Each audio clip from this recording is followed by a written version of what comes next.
Python has some data types, and Python will handle these different data types differently, and we can do different things with them. We're going to have a look at 3 today. We're going to start with a string. Now, a string is text, so punctuation, letters, things like that. And it needs to be inside these inverted commas. Let me just print this out to the screen, so when it's run, you'll see that it gets printed out. Now, I prefer the double inverted commas like that.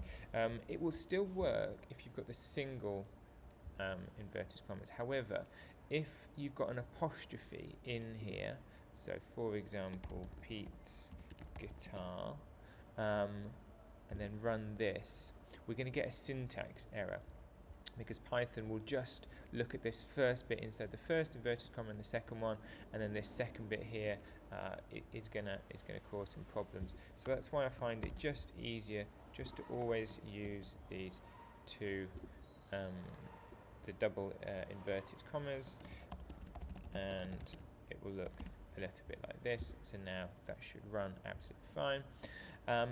So that's a string. The next one is an integer. Now, an integer is a whole number, so like 1 or 2 or 3 or 4 or 10 or 100 or 1,000. It could be minus numbers, so -5 or -20. It could even be 0. And we don't need to put this inside inverted commas. We just leave this as a number. So let me just put, for example, hit this number, and then I'm going to print that out. So now you should see we've got that number printed out, and we can do different things with integers. We can do like calculations and adding and subtracting and things.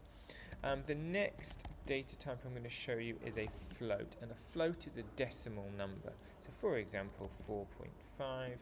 So if I printed out this this float, you'll see that it gets printed out like that. So it could be, we could have 0.02, for example, and that will get printed out. Again, this could be negative numbers, so -8.9, and so on. And they are slightly different. The decimal, the float, and the integer, the whole numbers, they are handled slightly differently in Python.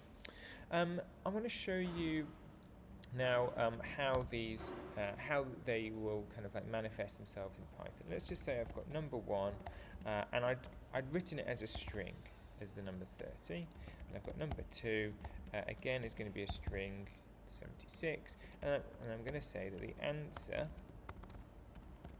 is going to be equals to number 1 add number 2. Okay, and I'm going to print out the answer. Now, we would imagine 30 add 76 is going to give us 106 printed out, but let's have a look and see what happens. It's printed, it's what's happened is it's concatenated, it's joined these two strings, as it were, and kind of like put them together. So we've got the first number 30 and then the second number 76. So we don't want that. We don't want to be adding them together as literal bits of text. We want Python to treat it as a maths problem. So if we delete the inverted commas around them and run this, then you'll see that it adds them together as integers, as numbers, and it works absolutely as we would expect it to.